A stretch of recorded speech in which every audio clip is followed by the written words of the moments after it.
A programming note before we begin. Today's episode is going to be a little bit shorter than usual, and that's because as you listen to this, we are likely on our way to Switzerland for Geneva Watch Days. And while we are there, we're going to be releasing a number of special episodes. First, at the beginning of the week, we'll fill you in on what's going on in the meeting rooms in Geneva. And then at the end of the week, we'll look back on our favorite watches from the show. So today's episode is going to be a little bit shorter. We're taking a look at a few key timely topics. The first is Geneva Watch Days itself. Yes, the show hasn't even started, but believe me, there is already a ton to talk about. Next, we're going to take a look at July export data for Swiss watches, and then Richemont's latest quarterly earnings report, both of which paint a fascinating picture of what's going on in the industry. And finally, we have an important correction to make. After our last episode, a number of you reached out to us letting us know that Swatch does not stand for Swiss watch.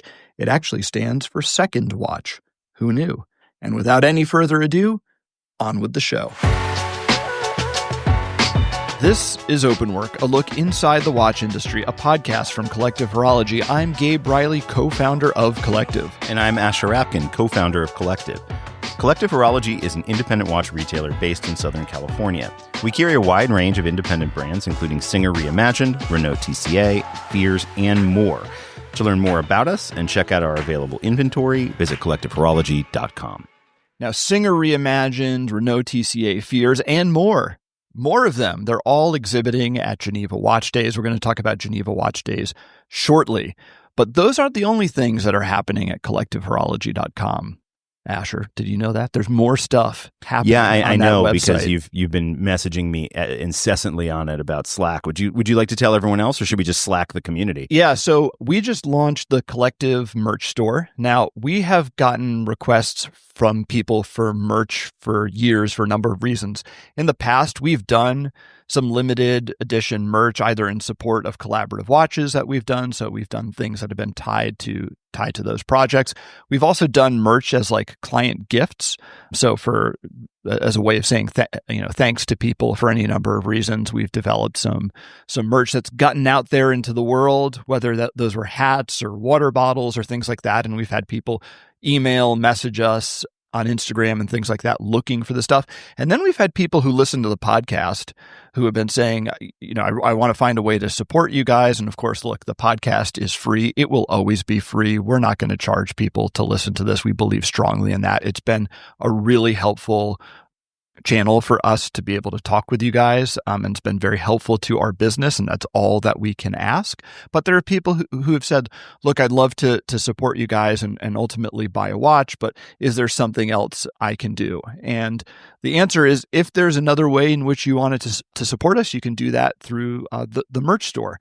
And of course, you don't have to do it at all. You can just enjoy the podcast. But on the merch store, we've got some cool stuff. So we have T-shirts, we have hoodies, we have sweatshirts, we have drinkware. Some of my personal favorites are the independent watchmaking metal tee. So if you're a fan of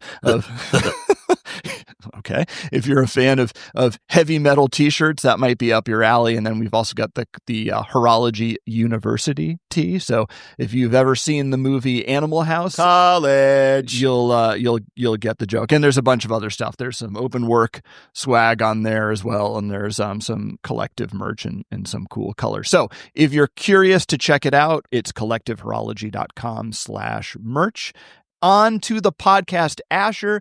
We have not one, not two, but three things to talk about today. So this is going to be a slightly different format from what we usually do. We're going to talk about Geneva Watch Days. Obviously, that is upcoming. By the time this show airs, we will be on a plane on our way to Geneva. Typically, we would wait until Geneva Watch Days to talk about Geneva Watch Days, but not this year. There's a lot to chat about before the show even starts. The second thing we're going to talk about is July export data. It just came out. It is fascinating. It tells an interesting story about what's going on in the watch industry with regard to watch shipments to the US and around the world. And then related to that, Richemont also just released their Q1 2026. So they're in their 2026 financial year now. It's one of those confusing things. And they just released the data for the first quarter of their financial year. And it tells a really interesting story, not just about what's going on with the big brands and the holding companies in general, but what's going on specifically with Richemont's watchmaking division. And there's a lot to discuss there. So we're going to tackle those 3 topics today. Asher, are you ready? And are you ready for Geneva Watch Days? Yeah, I love Geneva Watch Days, not least of which being because Geneva is beautiful this time of year and it's a much more relaxed event. As you guys know, our previous forced removal from a hotel notwithstanding, we can go and meet with people in t-shirts and jeans, and it really changes, I think, a lot of the energy because there's much less of a corporate structure there. Now, one of the things I think is really interesting here, like any company, the 4 of us at Collective divide labor up into various different buckets. And for whatever reason, I'm the guy who's always booking our meetings for Geneva Watch Days and for Watches and Wonders. Yeah, which is why when you said it's a much more relaxed affair, I'm sort of scratching my head because the calendar this year is intense. I think we're actually more busy during Geneva Watch Days than we are at Watches and Wonders. Oh, we totally are. And that makes sense because we sell independent watches, and Geneva Watch Days is fundamentally an independent watch event. And Gabe's not kidding. I mean, we're meeting with something like 6 to 8 brands a day and running all over downtown Geneva to do that. But what I found interesting, I start booking these meetings generally early summer. So I start reaching out to brands in June to secure times with them. And then slowly the calendar fills until we end up where we are now, where in some days we don't even have a lunch. And what I find fascinating is that even after some of the economic news hit in early August, something counter to my expectations happened, which is more brands started reaching out to us. Brands that we don't carry or brands that we've spoken to once or twice in the past. And I think that actually demonstrates, well, ultimately a very optimistic truth about what's happening here. One, shows that our industry on the independent side is resilient and is looking to figure things out, which is awesome news for collectors, great news for us who only sell independents. And 2, a recognition that all things being equal, and this is going to come out as we start talking about some of the other topics, that the American market, the U.S. market, is still a behemoth and still something that the haute horology and independent watch world are paying a great deal of attention to. Because, of course, what is the primary purpose of Geneva Watch Days? There is a consumer face to it. Consumers can go and meet with brands, of course, but well, that was the conceit originally. It was primarily conceived as a consumer show, and it's changing. Sort of. It was conceived as this hybrid. Well, I remember the first year we went, we were one of the only U.S. dealers there. And when we would walk into a hotel suite or whatever, or a brand's atelier or whatever it would be, there were mostly collectors who were milling about, who were there, who had appointments before or after us. And that's really changing. I mean, now, and the brands still do all that. And if you're a collector, it's still the best time to go to Switzerland. But the industry presence and the B2B focus of Geneva Watch Days, I think, has really ramped up. And the fact that there are brands now reaching out to us more so than ever to set up commercial meetings tells you the tenor of the show is changing. Yeah. Well, I mean, it's a little chicken and eggy as well, because now more than ever, this is an anchor for fall releases, because it is really, other than Dubai Watch Week or Horology Forum, it's kind of the only other global tentpole in watchmaking that exists in the back half of the year. And that's one of the reasons I think it's important to do this preview of Geneva Watch Days is like, yes, there's the industry and the business implications of it, and let's chat about that. But I think just purely from like a consumer standpoint or the standpoint of watches themselves and watch releases, oh my God, are there more novelties at Geneva Watch Days this year? Because, of course, we know from the brands that we carried, as I mentioned, who's releasing watches at and around Geneva Watch Days. There are also brands who reach out to us, as you mentioned, who want to schedule time and talk. And they'll say, oh, and by the way, we have novelties. And then for some reason, we also get a lot, maybe it's not that surprising, we get a ton of press releases in our inbox about novelties that are releasing. And it is unlike anything I've seen before. In the years past, it was like kind of cute to have a novelty at Geneva Watch Days, certainly for the first few years of Geneva Watch Days. And it was almost like this arbitrage launch window, where if you had something kind of, you could an ALW, if you will. Arbitrage launch window. In other words, it's like there was a show happening. You'd have people on the ground in Switzerland. There would be press there, and there wasn't much competition around releasing novelties because everyone else was doing it around the time of Watches and Wonders or throughout the year. And so you'd have fun. Like last year, a great example of that was Moser and Studio Underdog. They stole the show. Yeah. With a very cheeky release, the Passion Project, I think they called it. And that was kind of the tenor of Geneva Watch Days. You do something very collector focused. It wasn't a crowded launch window, so you could be clever and launch something there. Now this week, it's like pretty much every brand is launching something during this show. And again, this contributes to fundamentally changing the tenor of the show from something that was like, hey, Geneva is open, we're opening our doors, come in and look at watches, to like, this is becoming more and more of a sort of dress code with standing, which I do appreciate. It's becoming something of more and more of a conventional watch show. Yeah. And I mean, look, here's what we're expecting, broadly speaking, and then we can dive into the next topic and what we're going to be doing for you. So one of the things that we've reserved time for in our schedule is a podcast straight from Geneva Watch Days. So we will have a special episode of Openwork that we're going to drop later this week, which is going to be a on-the-ground report, just like we did last year, of what we're hearing in meetings, what we're seeing, and of course, a discussion of novelties, both from a creative standpoint and a business strategy standpoint. But we're also going to come back with a lot of those too. So we're going to report on that to you. We're going to make sure you're aware of it. And of course, if you want to follow along with us, you can do that on Instagram, and you can do that by signing up for our mailing list at collectivehorology.com if you aren't already there, to be able to get the on-the-ground updates. But all of this and all of the topics we're going to talk about are interrelated. So Geneva Watch Days is going to be, in many ways, the first time that the industry, capital T, capital I, comes back together in person since we saw each other in April. And history repeats itself. The tariff announcement, landed like a lead balloon in April. And now we are all wizened economists and are returning together to talk in person. And I'm excited and interested and curious to see the outcome of that. But I think it's important to understand the business context in which we're going in, or as an industry that we're going into this space. So, are you cueing the next topic? I was cue the next topic. I was trying to do a really good transition, and you just threw a roadblock in my. Hey, everybody, we're going to move on to topic 2 now. Topic 2. Well, look, just on the Geneva Watch Days thing. There's a lot that's going to happen. We're going to cover it. We're going to share with you what the discussions are happening inside the meeting rooms at Geneva, what we're hearing, all that kind of stuff. But just prepare yourself. There are a lot of brands releasing a lot of watches, so don't sleep on Geneva Watch Days. If you're someone who likes to follow watch releases, buckle up. It's going to get busy.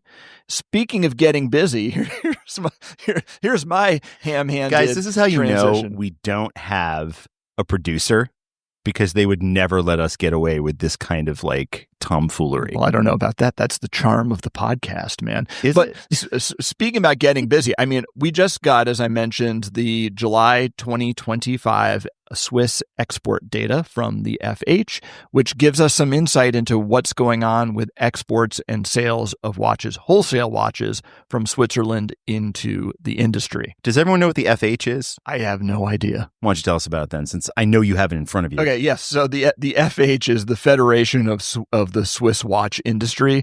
I'm guessing in French, it's probably abbreviated to the Federation of Horlogerie or something like that. FH. You should be doing Duolingo with me too. But it's a trade organization for the Swiss watch industry, which does a number of things, including publicly publishing export data of watches from Switzerland to the rest of the world.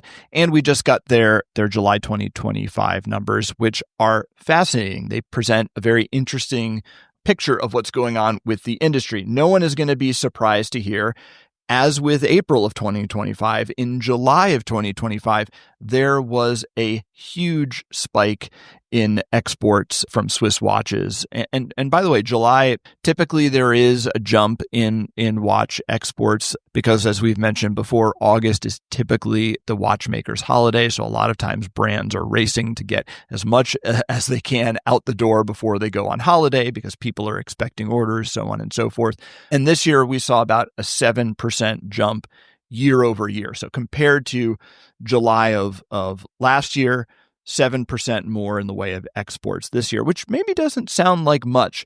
But I think the thing you have to do here is look at the broader context and what was actually driving that growth in exports. And when you dig beneath the surface, the picture gets quite stark. So remember, we have about a 6.9, about a 7% increase year over year in exports. Under the hood, let's look at exports to the U.S. market, a 45% surge in exports to the U.S. market. So that's huge. Yeah. Not surprising given what we've talked about on this podcast, where a lot of brands, distributors, and retailers ramped up exports to the U.S. ahead of the threat of this 39% tariff. We talked about the fact that we went out of our way to order extra inventory. So that's in the numbers, and oh boy, is it in the numbers. I mean, a 45% increase is massive. So that happened. However, considering that massive increase, and you take a look at the rest of the world, the picture's not great. In fact, it's quite gloomy. So it's like you had a 45% increase to the US, the number one market, 7% overall. What is that? What is therefore happening in the rest of the world? Well, in the rest of the world, shipments are down to almost every other market. China, which is the number two market, sometimes the number one market, saw a 6.5% drop. And China has been dropping for years now, and it continues to drop. So I have a theory about this. Well, there's one way of looking at it, right? Which is like, well, of course, shipments elsewhere in the world dropped off because they're loading up inventory for the U.S. So they may have, as we say, robbed Peter to pay Paul. Oh, well, we were going to ship some watches to Germany, to France, to China, to Japan, where else? But like, we got to get our inventory out the door to the U.S. You could, of course, argue that, but when you take a look at the bigger picture for the year, which we've talked about in the past, this is an industry that outside of the U.S. market, where I would absolutely say, yes, the numbers are not cooked, but ginned up because of front loading ahead of tariffs. The rest of the world, the picture for the full year ain't so great. So this is an industry that's facing a 39% tariff in the U.S. and navigating that, plus soft sales in the rest of the world, including their number two, sometimes number one market, China, which shows no sign of ending the softening. So one of the things that I struggle with when I look at data like this is we have, in the first 8 months of this year, seen significant economic changes to the global market. And we've seen people in industries all across the board, certainly not just in luxury, trying to hedge their bets, moving inventory from X to Y, reallocating assets, like all sorts of stuff. And I sort of wonder if what we're looking at are the vital signs of a person on steroids. And what I mean by that is, the only time I've ever been on steroids was when I was super sick I had this crazy virus. It was the year you hit 48 home runs. Exactly. And what the doctor told me, and it was true because it's a very weird sensation being on steroids, is that you feel fine. Steroids get you to this place where you feel like everything is okay, but you're still very sick. And I look at this and I wonder if that's sort of the same thing, where these numbers are all over the chart and some places look insane and some places look really bad. And it's going to be really hard to get an idea of where we really are as an industry for at least another couple of quarters. So I look at this and we can make assumptions about this and say exactly like, yeah, maybe company X reallocated, inventory that was set for a certain market, sent it to the US, they're hedging their bets, et cetera. Does that really mean that Japan is down? Maybe, maybe not. Yeah, the watches that were going to Japan, a few of them got packed into the box going to the US. That's what I'm saying. So yeah, is the Japanese market down? Well, the Japanese market might be down if there's no inventory there for them to sell. So like here, I'll give you an example. No, you're right. We need a couple of quarters because, of course, we'll look at the numbers for the next quarter that gets reported, and all of a sudden shipments to the US will be way down. Oh no, Rome is burning. But of course they are, because so much of that inventory was front loaded. Right. So we need 6 months to see where this lands. And there's another side of this too, which is just the economic, like the way this business functions. So if you take independents, for example, which are a relative drop in the bucket of the entire market, if you take independents, we generally pay, I mean, it depends, but like we as retailers generally pay for watches when we receive them or some period of time thereafter. There are some occasions where prepayment happens, but generally the revenue on a watch isn't actually realized then. Now, what's interesting, and export data is also weird because when you think about it from an independent standpoint, a lot of the watches that might be delivering from an independent were not sold this year. They might have been sold last year or 2 years prior. So it's not quite the same as when we look at Richemont's data, which we're going to look at shortly, where watches are sold in and then sell out on a more predictable pace than an independent does. So from our standpoint as independent retailers, this data to me is kind of like an interesting thing, but I don't know what I can take from it yet because it's on steroids. What I am interested in is the next section here where we look at Richemont's data, because Richemont's data is a little bit more timely in the sense that they make a watch, they deliver the watch, they sell the watch. That helps us understand exactly what sell in and sell out really is looking like.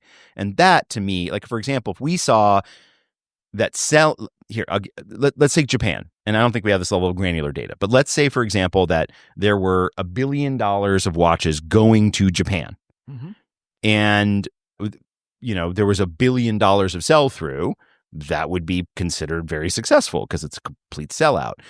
But if the predicted amount comes down and it's 750 million and there's 750 million of sell-through, it looks like the market's down 25% against goal, even if the sell-in led to a sell-out. And I don't know how to interpret that yet, and I don't feel like I can make an assessment of it. But it helps if we can look at that in these large holding companies, because if they say I sent 500 watches into a market and I sold 500 watches and then I had to decrease that to 300 watches, but I sold 300 watches, to me, that says the market's actually pretty healthy. There's just a diminished amount of available inventory. Yeah. Okay. Well, let's take a look at the Richemont data, because it's hard with them to tell the difference between what's sold wholesale versus retail, because their numbers blend both, because of course they sell direct themselves. They have their own website where they sell for their brands. They have their own company owned and operated stores where they're selling through. So, and then they sell a ton to retail. So it's a blend of retail and wholesale data, but it's primarily wholesale. I think what's also interesting, topic 3 about this Richemont Q1 data, is it's kind of aberrant from what we're seeing in the rest of the industry, and the picture for Richemont's watchmaking division, or their maisons, I think they call them their specialist watchmakers. So those are brands like IWC, JLC, Vacheron, Piaget, A. Lange & Söhne, and there are of course others as well. Don't forget Baume & Mercier, Asher. The data tells a story that's unique to Richemont. So let's talk about the data. So this is their Q1 2026. So they start their financial year it ended in June. So their Q1 of 2026 is our Q3. It's our Q2. Yeah, so it starts in the spring. So this is data from starts the spring. in April. Yes. Got it. So this is April, May, June data from Richemont. Okay. We all know what was going on in April, May, and June. Now, great news. Richemont's doing well. In this climate, they saw a 6% increase in their revenue, which is great. However, it's being led by their jewelry division. So their jewelry business is doing incredibly well. So that is Cartier, Van Cleef & Arpels, and a number of others. Their sales in their jewelry division are up 11%. Now I'm going to caveat this. I don't know where Cartier's watches are counted. Yeah. If they're Cartier's, counted in the number for jewelry. okay. So Cartier's watch business is in this reporting here. So 11% overall does include Cartier's watches. It would also include Van Cleef and or at least I'm going to Arpels caveat watches. that. I'm That's what you fairly think? positive Okay. they do. Yeah. But if somebody out there knows differently at Richemont, please email us and correct us. Let us know. Yeah. Right. Yeah. So I would assume, again, we don't know for sure, but watches do not constitute the bulk of Cartier's business, at least in terms of revenue. So there are brands within Richemont, however, that are focused on watchmaking. They call them their specialist watchmakers. We just named any number of them. Their sales are down 7%. Well, before we go there, too, I think it's also important for people to understand exactly how much of a behemoth Cartier is. So Richemont does not publicly disclose the exact amounts or percentages that these different individual brands make up. But it can be extrapolated, and on occasion, data has come out. Last year, UBS speculated, and this was in the source on this is Market Watch, that Cartier alone is responsible for almost half of Richemont's total sales. So Cartier, in general, is Atlas here holding up the rest of Richemont. So I think it's important to note that when we talk about some of these other specialist groups. In other words, there's no way their jewelry sales are up 11% if Cartier isn't doing well. No. Yeah. Okay. No. Gotcha. That's my point. Yep. So what we're seeing here, and and some of these other smaller boutiques, or boutique brands, like a Van Cleef and Arpels, for example, their average product is very expensive, but their volume is much lower. Yeah. So Cartier is fascinating that it has both. Is there any insight into how significant Cartier's watch business is as a component of the brand's revenue? No, but what we do know, if we look at it from sort of a historical perspective, is that I have to double check when this was, but about a decade ago, when Cartier's watch business was doing poorly, it was valuable enough to Richemont to do a multi-billion-dollar buyback of that inventory, destroy it, and then, or quote unquote, destroy it, and then reallocate it and redesign the entire line in order to preserve the integrity of it. And the theory there isn't just about the watchmaking, it's about the Cartier brand. Because you don't want to be in a scenario where a Cartier product is not retaining its value. And if you want evidence of this, you can look at what I think is probably one of the most iconic pieces of non-watchmaking from Cartier, which is the Love bracelet and the and all the sort of products that fit in that category. Love bracelets have also begun appreciating quite significantly. I remember looking at one like 10 years ago, and it was around $4,000 or $5,000. It's gone up in price significantly, and the retained value on the secondary market has also increased. So Cartier, above all, is an incredibly valuable brand. And I think one of the things that Richemont, to their credit, has done with that brand and the leadership at Cartier is make sure that that brand integrity is unimpeachable because, and now we know why, it is Richemont's source of primary revenue. Got it. Okay. I've looked at some FH export data because they do break things down at a brand level. Morgan Stanley does this as well. It would seem that Cartier is the number 2 watch brand by sales behind Rolex, ahead of Omega. See, but this makes sense, right? Yeah. Because if we go back to that point of they are above all a valuable brand, it makes sense. Yes. It also further muddies the water, right? Because we're saying, okay, on the one hand, the jewelry division of Richemont is doing well at a set with an 11% increase in sales. But the specialist watchmakers are not doing well. Their sales are down 7% in this first quarter. Well, how much of that is Cartier? How much are watches overall not doing well? I think what I'm getting at here is something is going on within Richemont, because when you look at the numbers and you compare within the watch focused brands, because when you look at their performance relative to the market overall, so I was just doing some digging into our past show notes. In April, exports from Switzerland to the U.S., watch exports were up 149%, right? And we just talked about in July, they're up like 40-something percent, right? Like there was a massive surge in the second quarter of this year, or in Richemont's first quarter of their 2026, a massive surge in exports of watches into the U.S. Now, of course, you've got to look, that was in April, the 149, you got to spread it out, but like a big increase. Yet Richemont is only up in terms of their exports into the US market, 17%, which tells me something's going on there. I don't know what it is. There are brands in other categories who have said like, hey, we're not actually going to front load inventory into the US. There's some car makers who I think Porsche is an example of this. They're like, yeah, if there are these tariffs and uncertainty around it, like we're actually just not going to export anything for the time being.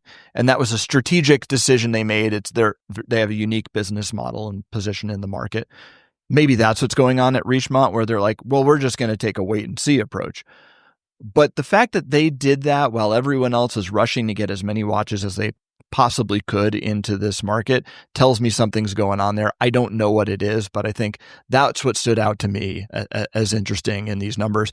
Their watch-focused brands are down, and we could argue why that is and all that sort of stuff. Their export data doesn't reflect the export data of the industry, which tells me there may be trouble in paradise, and this is a group of brands, in terms of their sales performance, at least, to keep an eye on. Yeah, it's also, as just a final thought here, when we look at these large holding companies, that you have a very small group of people, relatively speaking, making decisions that impact these billion-dollar numbers. And those decisions are not necessarily privy to feedback from a market. And I don't mean internally within Richemont, but I do mean from like the authorized dealers. Doesn't mean authorized dealers don't provide that feedback. Of course they do.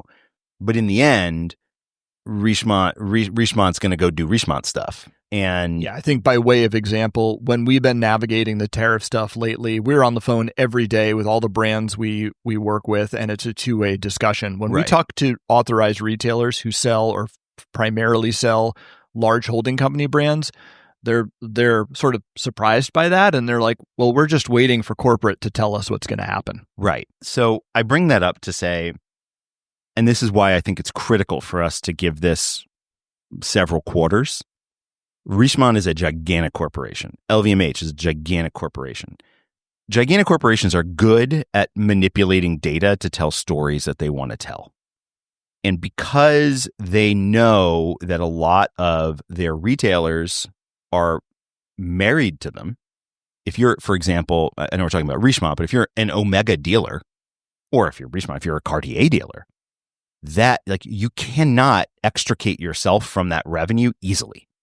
That is a critical component of your revenue, which means there's not even the I mean, given what we just said about the scale and scope of Cartier's business, if you're a retailer, it's got to be a very large part of your business. But beyond that, the nature of the agreements they have in place with these dealers really commit them. Right. But here's where I'm going with this. There's not a lot of flexibility built in. Depending on what those terms are, if they, and to be clear, I'm speculating here. I don't know. You've never signed a franchise agreement with Omega? No, but I've worked in big, large corporations, and I understand that what may end up happening here is the numbers that we see from Richemont may not be indicative of health of the industry, because if the sales are healthy, but they continue to constrict like margin, for example, or they increase required purchase or something that puts more downward financial pressure on retailers, for example, those retailers are then going to be carrying a lot of water for Richemont, and some of that's going to break.